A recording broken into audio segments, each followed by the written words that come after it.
Hello everyone, welcome to part 2 of our port forwarding video series. Currently we are here and we are going to do local port forwarding using Chisel. In the previous videos we did part 0, which was the introduction. We introduced all the 4 parts, and then in part 1 we did local port forwarding using SSH. So in this part, or in this video, we're going to do local port forwarding using Chisel. If you want to watch the previous parts, you can see that in the playlist. Alright, other than that, we can go ahead to start with part 2, which is local port forwarding. So in part 1, I already explained the lab setup. We are using a hack the box lab. Alright, so we are using a machine called Formula X, which is a hard Linux machine with the IP address. So this is the IP address of the machine, 10.129.230.190. So this IP address, this is what we're going to use. All right, so the first thing we did, we tried to scan the IP for open ports. So when we did a scan, we used Rust scan. This is the IP, and then this is the speed that we wanted to scan with, and it came out with 2 ports open, so port 22 and then port 80. All right, and then we're able to gain access to the machine. All right, so if you're able to log into the machine through SSH with this credential, so we use the credentials from Docky, and then the password, username from Docky, and then password Manchester United. So if you use this cred with SSH, you'll be able to gain access to this machine. All right, so in the machine we use this command ss tag lmpt to have access to listening ports. All right, and then we realized that we had so many other ports which were local or internal but not exposed to external systems. All right, so that's why when we did the port scanning, we only saw 2 ports, 22 and 80. So we can see why that happened. You see that port 80 was exposed to every other port, every port. Port 22 was also exposed to every port. All right, but port 3000, port 8000, port 27017, all these ports were local ports, or they were local to the machine. Okay, so some applications or some services were running on this port on the local machine. So if you are outside the machine, you will not be able to access the port. So that's where port forwarding comes in. So we're going to port forward this sockets, that is the port, and then the IP and the ports onto our local machine so that we can access them. All right, so that's what we did in the part 1. So part 1 we use SSH to do that, and then in part 2 we're going to use Chisel. So let's crack on, let's get onto that. So what we're going to do first is to try and download Chisel. So I'm just going to say Chisel GitHub. I'm going to download Chisel off GitHub. Let's reject this, and then I think the first search result should be the repo for Chisel. All right, so yeah, so that's it. So what we're gonna do is to come to the releases, because we need a binary.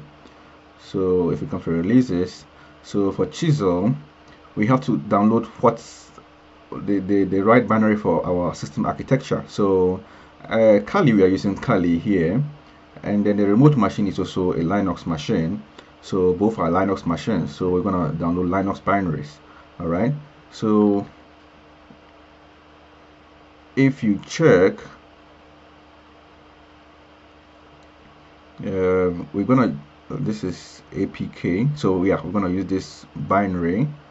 So choose a Linux AMD. No, this is a Debian. I think we need something that we can extract.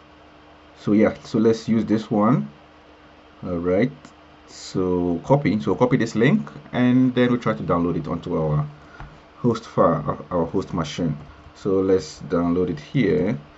Okay, so we use wget to download the file. So if we list, we can see that we have the file here, but we need to extract it. We'll be using 7-zip, and then I will specify, I think extract is E. All right, and then it should extract Chisel. Let's see. All right, yeah, so it did extract Chisel. Let me clear the screen and list again, so you see that we have Chisel here.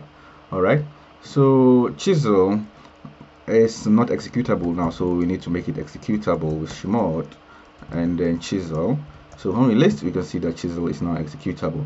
Fine, so what we're going to do is we have to have Chisel on both our local machine and then on our remote machine. So we need to find a way to send Chisel or to stage it so that we can download it from our remote machine. So that's exactly what we are going to do. So okay, so let me close this window. All right, and then SSH. I'm just trying to find another SSH session, SSH pass. I'm going to get another session on SSH, and then user is Frank Ducky at what is the IP of our target machine. So the target machine is here.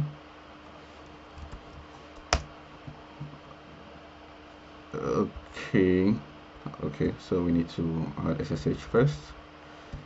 I'm trying to SSH into this machine. All right, so yeah, so we have another shell onto our remote machine. Okay, so what I want to do here is to, first of all, I will need to stage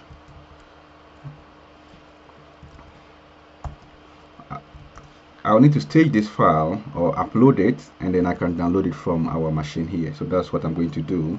So what I will do is I will say host name tag I, and then python 3 tag m http.server, and then 80. We're gonna host it on port 80. All right, so all the files are being hosted, and then we'll look for our VPN IP address. So this is the ×0 IP of our machine. We can confirm that here. So if I do IPA and then I grep for ×0, you can see that we have the same IP here as the IP here. So this is our ×0 IP, or the IP address of our VPN tunnel. All right, so I'm just going to use that to do the download. Basically, that's what it means. So then I'll do wget, and then wget. Okay, so Chisel. Yeah, so you see that we have a get request for the Chisel file, and then when we check again, you should see that Chisel is here. So we need to make it executable as well on this remote machine. All right, so Chisel is executable over here. All right, so that's it. So we have this port that we want to access. So presently we can try to access this port on our local machine. We'll try. So let's try to access it. So let's say HTTP. If we try to access this port, we cannot access it because it's on the remote machine, and then the port hasn't been forwarded, so we cannot access it. So that's the reason why we are doing port forwarding. All right, so to port forward using Chisel, so Chisel, you have to have two states. So you have to have a server, and then you have to have a client. All right, so on your local machine you have to run Chisel as a server. All right, so this is our local machine, and then this is the remote machine. All right, the remote machine is the Formula X machine. That's a remote machine. So let's list, and then we can see Chisel is here. So what we're going to do is to say Chisel, and then server. We're going to run this one as server, and then we say reverse. We're going to do a reverse port forwarding. So we're going to port forward all this thing back to ourselves, and then we're going to reverse port forward them to, we're going to listen on port. We can specify any port that you want. So I'll just say 555. So 555. All right, and then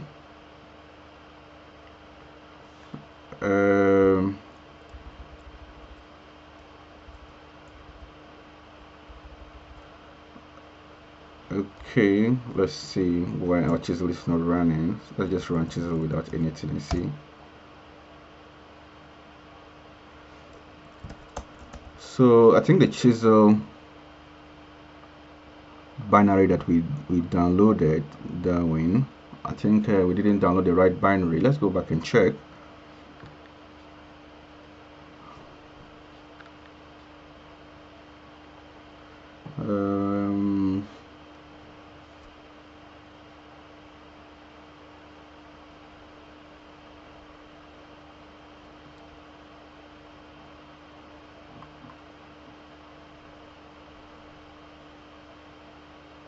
Okay, so we have Linux here.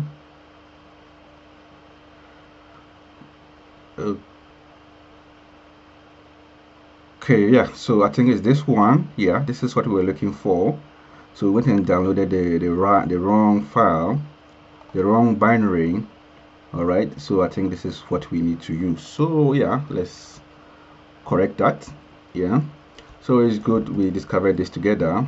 So, and we can remove Chisel. Anything Chisel, we can remove that.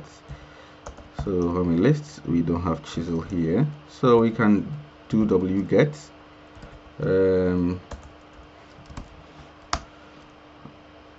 All right, so we are downloading the Chisel again. So when we list, we can see that it's downloaded, and then we use 7z again, and then extract Chisel. All right, so we have Chisel again. We can make it executable again. All right, and then we should go up here and then remove the Chisel that we have. All right, and then we download our new Chisel 10.10.14.144 and then Chisel. All right, so yeah, so we have that. Okay, so I'm just going to try and run it and see if it will run. All right, so yeah, so now it's working. Okay, so now we have Chisel, and then we're going to run it as server, and then reverse, and then we're going to listen on port 555.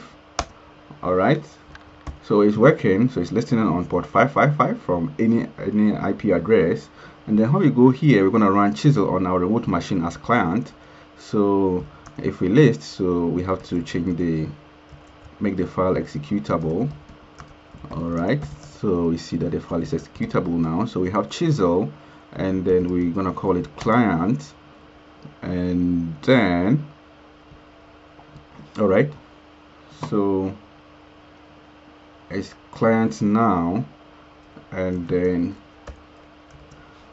we want to connect back to our machine on this. So this is our VPN address, or whatever address that you want to connect back to. So we have this IP, and then we are listening on port 555. So we put it there, and then what is the remote port that you want to forward? So I want to forward this remote port or remote socket. Yeah, so the IP and the port forms a socket. All right, so if everything is right, you should be good to go. So it's connecting, then it's connected. All right, so since it's connected, you can see that we have that the proxy, all right, connection. So let's check and see if we can now access this. All right, so yeah, here we go. So we've been able to access it, all right, with the port forwarding. So if we want to port forward a different port also, we can port forward port 8000. All right, so we're going to do the same thing. We're going to follow the same procedure, but what happens is that we are not going to change what we did in our server. We're just going to do the port forwarding from our client. All right, so what I will do is from our client, I'm just going to close this. Okay, so if I close it and try to refresh, it's not going to work because I've closed the tunneling or the port forwarding. All right, so what I want to show now here, I want to port forward multiple ports. Okay, so instead of just 3000, I want to port forward 3000 and then 8000. Okay, I think I should have shown. Okay, so I want to show this first. So you see, okay, so this one is working, so the 3000 is working, but when we try to check for 8000, port 8000, it's not going to work because we didn't port forward it. Let's see. So you see that it's not working. All right, so now we want to port forward the 8,000 as well. So what we're going to do is to change this to 8,000. All right, but instead of just port forwarding one port, I'm going to try to port forward multiple ports. Okay, so I'll just leave the 3,000 and then I'll add another port. Okay, so I'm going to add another port here. So instead of 3,000, I'm going to port forward 8,000 as well. So it will port forward these two ports, all right, onto our local system. So let's see. All right, so you see that the two ports are listening. Okay, so when we go back, we can try the first one, the 3,000, and make sure that it's still working. Yeah, we see that we can access it. And then when we try 8,000, it should also work. All right, yeah, so we have 8,000, which is also working. Yeah, so if you had the right credentials, you should be able to log in. So these particular applications are running on a remote machine locally, but we are able to access them with port forwarding. With a port forwarding, we will not be able to access these applications, all right, because they were not exposed to external traffic. All right, so that is it. All right, and then similarly, if you want to expose or if you want to port forward these other ports, we can follow the same procedure. So instead of port forwarding only 2 ports, we can put as many ports as we can. So we can add 4 ports, 5 ports. All right, but the limitation of this particular technique is that you cannot just port forward all of them at a go unless you specify them individually. Okay, so it can be a challenge if you have so many ports that you want to access. So let's say you have 100 ports and you go by this means, it's going to be very, very tiring. All right, so that's all about local port forwarding using Chisel. All right, so the limitation I just talked about is going to be addressed using dynamic port forwarding, where you don't have to port forward the individual ports. If you do dynamic port forwarding, it should be able to expose all the ports for you in your local machine. So just do it once and then you can access every other port. All right, so yeah, that's it about the part 2. So this is done now, and then I'll see you again in part 3, where we do dynamic port forwarding using Chisel and then proxy chains. Don't forget to like and subscribe, and see you in the next video.